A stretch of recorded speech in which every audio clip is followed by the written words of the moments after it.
Olá, tudo bem com vocês? Professor Dário Alencar, da disciplina de Geografia. Nós vamos trabalhar hoje a chamada população europeia. Tranquilo? Vamos dar apenas alguns focos em alguns pontos mais importantes, né? E daí a gente vai seguir com o nosso tema, que é a Europa. Tá massa? Tamo junto? Vamos embora? Vamos lá? Olha aqui no nosso slide. Vamos nessa? Pronto. Bom, os principais grupos étnicos, né, que na verdade deram origem ao povo europeu, na verdade foram esses aqui, ó. Os latinos, germânicos, eslavos, gregos e urálicos. Na verdade, a gente não vai falar muito sobre esse processo de chegada desses grupos no continente europeu, haja vista que as aulas de história já estão dando suporte a vocês para isto. Tranquilo? Então a gente fez só uma citação desses grupos e tem mais alguma coisa escrita nos slides para orientar vocês um pouco no entendimento desses processos de tomada, ou vamos dizer assim, de ocupação do continente europeu. Tá massa? Tamo junto, vamos embora. Inclusive esse ponto que a gente destacou aqui nesse slide é só para a gente fazer algumas compreensões importantes e interessantes para o momento, que é o seguinte: na atualidade, todos os europeus são uma mistura.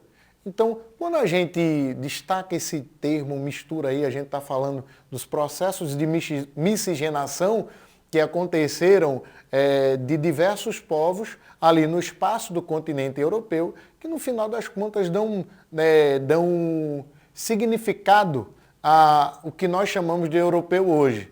Tranquilo? Então, inclusive, isso aí, de certa forma, quebra um pouco do chamado mito da raça pura que nós teríamos no continente europeu. Tá massa? Então, observe direitinho, se nós temos várias etnias que formam esse europeu na atualidade, então talvez não seja correto dizer que existia ou existe uma raça pura. E isso, na verdade, inclusive, tem reforçado alguns pensamentos ou sentimentos xenofóbicos e também, no final das contas, criado uma visão de nacionalismo bastante diferente e até complexa, né, nos dias atuais. Tá massa? Mas vamos lá. Tendo dito isto, a gente vai mergulhar um pouco nas características da população europeia. Tá massa? Vamos lá, aqui um slidezinho só para vocês entenderem algumas coisas aí, bem animadinho para vocês. Tá massa? Ficou legal? Tranquilo? Simbora!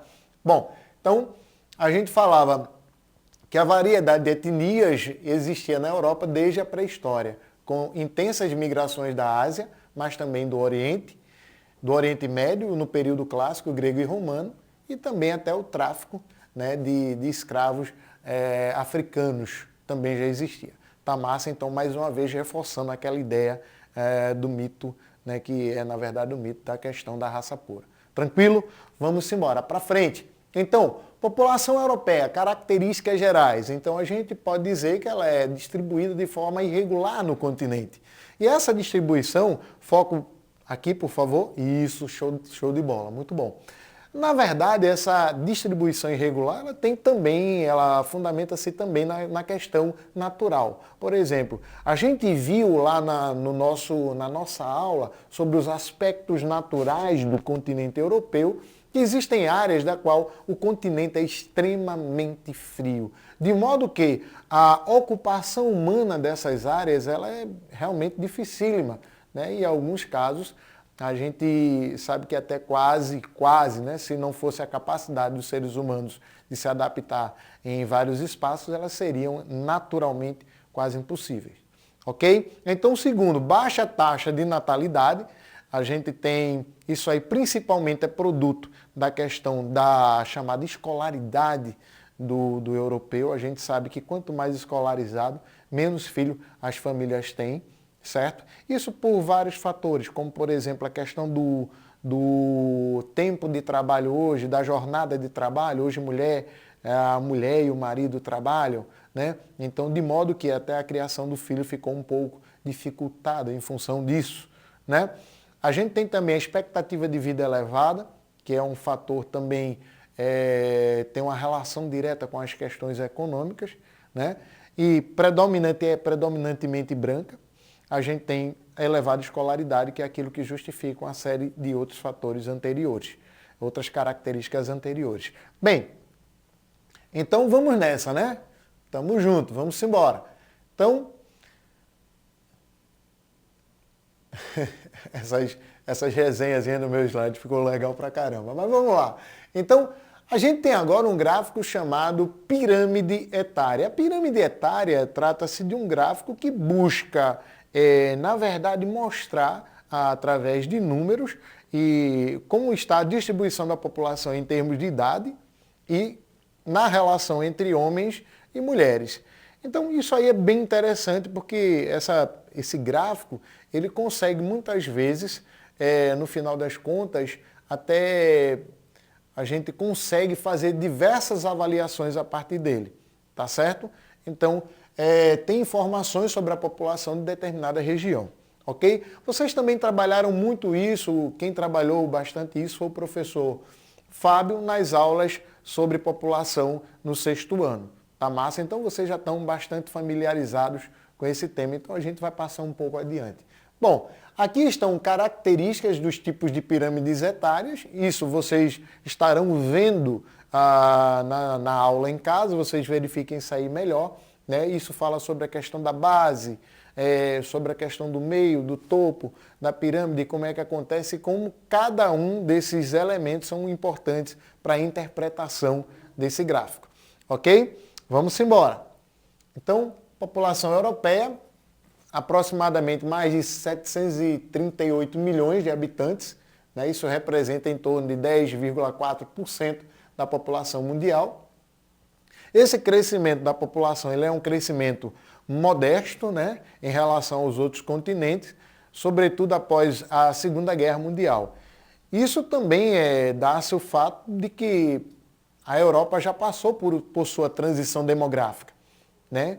Então, de modo que hoje a gente tem uma expectativa de vida elevada, mas ao mesmo tempo a gente tem também uma população completamente não, mas bastante envelhecida, ok?